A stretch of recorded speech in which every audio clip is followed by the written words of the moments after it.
ভারত সরকার সহ বিশ্বের অন্যান্য দেশকে অনুরোধ করি জাতিসংঘের শান্তিরক্ষা বাহিনী যেন বাংলাদেশে পাঠায়, যাতে জনগণের নিরাপত্তা সুনিশ্চিত হয়। 1947 সালে বাংলাদেশে 70% জায়গা ছিল হিন্দুদের, আর সেটা 10% হয়েছে।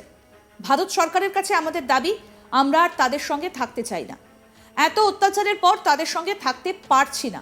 আমাদের ল্যান্ড সহ আলাদা করে দেওয়া হোক। বাংলাদেশের ভেতরে আলাদা করে হিন্দুদের থাকার জন্য আলাদা জায়গা দেবার দাবি করলেন বাংলাদেশের সনাতনীরা। বলছেন যে আমাদের দাবি, আমরা আর তাদের সঙ্গে থাকতে পারছি না। বাংলাদেশের পরিস্থিতি দিনের পর দিন খারাপের থেকে অত্যন্ত খারাপের দিকে এগোচ্ছে। বিশেষ করে সেখানে সংখ্যালঘু হিন্দুরা রোজ হামলার মুখে পড়ছে। ভেঙে দেওয়া হচ্ছে তাদের বাড়িঘর, এমনকি তাদেরও মারধর করা হচ্ছে। আর সেখান থেকে বাঁচতে তারা সীমান্তের কাঁটাতার পেরিয়ে ভারতে চলে আসছে। ইউনূস সরকার হয়তো ভুলতে বসেছে ৭১-এর মুক্তিযুদ্ধে ভারতের সহযোগিতার কারণে আজ তারা স্বাধীন দেশে বসবাস করছে। এই অবস্থায় কলকাতা প্রেস ক্লাবে বাংলাদেশের প্রতিবাদী হিন্দুরা সাংবাদিক বৈঠক করেন। সেখানে অরুণ দত্ত নামে এক আন্দোলনকারী নেতা জানান, ভারত সরকার সহ বিশ্বের অন্যান্য দেশকে অনুরোধ করি জাতিসংঘের শান্তিরক্ষা বাহিনী যেন বাংলাদেশে পাঠায়, যাতে জনগণের নিরাপত্তা সুনিশ্চিত হয়। 1947 সালে বাংলাদেশের 70% জায়গা ছিল হিন্দুদের, আর সেটা 10% হয়েছে। বাংলাদেশ থেকে এখন রোজ খবর পাচ্ছি, তোমরা কিছু একটা করো। ভারত সরকারের কাছে আমাদের দাবি, আমরা আর তাদের সঙ্গে থাকতে চাই না। এত অত্যাচারের পর তাদের সঙ্গে থাকতে পারছি না। আমাদের ল্যান্ড সহ আলাদা করে দেওয়া হোক। 5ই অগস্টের সরকার পরিবর্তনের পরে বাংলাদেশের এক উপজেলার এক হিন্দু মহিলাকে কাঁদতে কাঁদতে ভিডিওতে বলতে শোনা যায়, তোমাদের সঙ্গে আর থাকা যাবে না, আমরা আমাদের মতো করে থাকতে চাই। একটা উপজেলা অন্তত আমাদের দান করুন, এটা আমাদের দাবি, আমরা শান্তিতে থাকতে চাই। কি বলছেন আন্দোলনকারী নেতা অরুণ দত্ত, শোনাবো আপনাদের। কাজ করি 47 থেকে এরকম ঘটনা ঘটছে, আপনারা সব জানেন। সেগুলো নিয়ে আর কথা আমি কিছু বলবো না। শুধু এই সমস্যার কিভাবে সমাধান সম্ভব, যেহেতু সমস্যা আছে, আমরা নির্যাতিত হচ্ছি, সমাধানও আছে। তা আমরা 5টা পয়েন্ট আমাদের এই মেমোরেন্ডামে দিয়েছি, আমাদের সাবমিশনে। আমার কলিগ সেটা পাঠ করেছে, আপনাদের কাছে কপি আছে।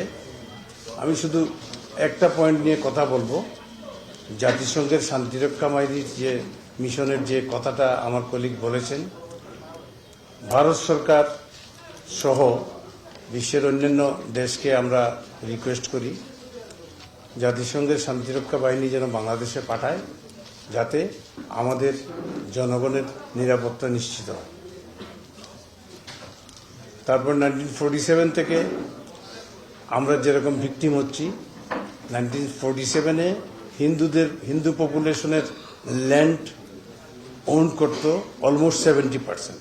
বাংলাদেশের টোটাল ল্যান্ডের 70% বাংলাদেশের হিন্দু সম্প্রদায় ওন করত। আর পপুলেশন ছিল ক্লোজ টু 33%, মানে 1/3 ছিল পপুলেশন, আর 70% ছিল আমাদের সম্পদ। সেটা আজকে হয়েছে 10%। আমাদের অত্যাচারিত আমরা হয়েছি 77 বছর যাবৎ। এখন আর থাকা যাচ্ছে না তাদের সাথে। বাংলাদেশ থেকে প্রতিনিয়ত আমরা খবর পাচ্ছি, তোমরা একটা কিছু করো।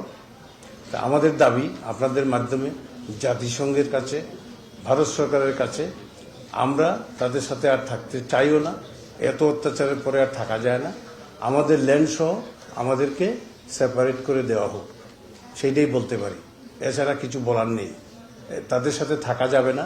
এই 5ই অগাস্টের সরকার পরিবর্তনের পরে একজন মহিলা, বাংলাদেশের একটা উপজেলা, আমি আশা করি আপনারা উপজেলাটা বুঝেন, আগে ছিল থানা, এখন সেটা উপজেলার একটা মহিলা, হিন্দু মহিলা, কাঁদতে কাঁদতে বলতেছিল ভিডিওতে যে তোমাদের সাথে থাকা যাবে না, প্রত্যেক জেলাতে একটা করে উপজেলা আমাদেরকে দিয়ে দাও, তোমাদের সাথে আমাদের কোনো সম্পর্ক থাকবে না, আমরা আমাদের মতো থাকতে চাই, আমরা নিরাপত্তা পাচ্ছি না, অ্যাটলিস্ট একটা উপজেলা আমাদেরকে দান করো। আমরা এটা দাবি করি, সেই হিসেবে আমরা পার্সেন্টেজ অফ ল্যান্ড দাবি করেছি। আর বলার দরকার নেই। আমরা চাই এটা সমাধান হোক, আমরা শান্তিপূর্ণভাবে থাকতে চাই।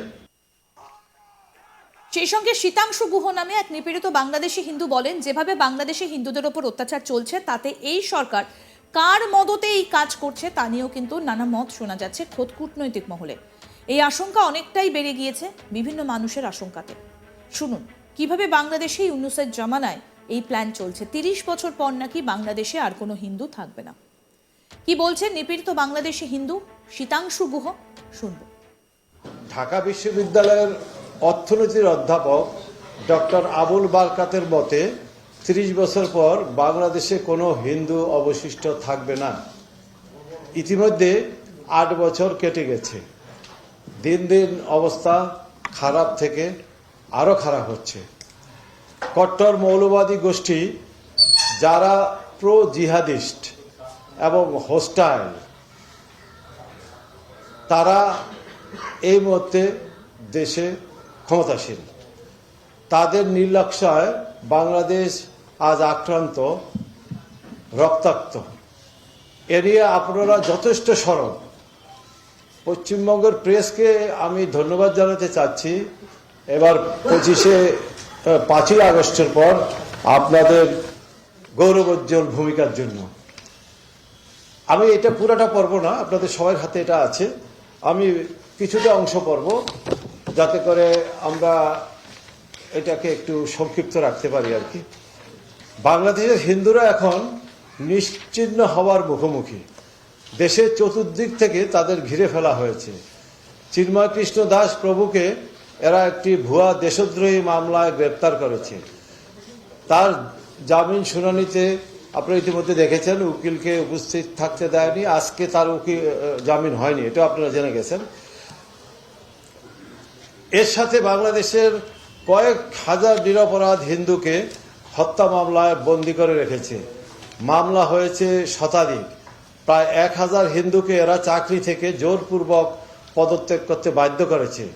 কত বাড়িঘর, ব্যবসা প্রতিষ্ঠান ধ্বংস, লুট হয়েছে বা আগুন দেওয়া হয়েছে, কত মন্দির আক্রমণ বা মুক্তি ভাঙা হয়েছে, কত নারী সম্ভ্রম হারিয়েছে, এর প্রকৃত পরিসংখ্যান দেওয়া আমাদের পক্ষে সম্ভব নয়, কারণ মিডিয়া অবরুদ্ধ এবং সাম্প্রদায়িক দোষে দুষ্ট। চট্টগ্রামের হাজারী লেনের 5 নম্বর বর্বরতার কথা আপনারা জানেন। সেখানে পুলিশ, মিলিটারি, মৌলবাদীরা মিলে সিসি ক্যামেরা ভেঙে বাড়ি বাড়ি হিন্দুর উপর আক্রমণ করেছে। কিশোরগঞ্জ, করিমগঞ্জের রবিদাস নামে এক হিন্দু যুবককে উন্মত্ত জনতা ও মিলিটারি পিটিয়ে মেরে ফেলেছে।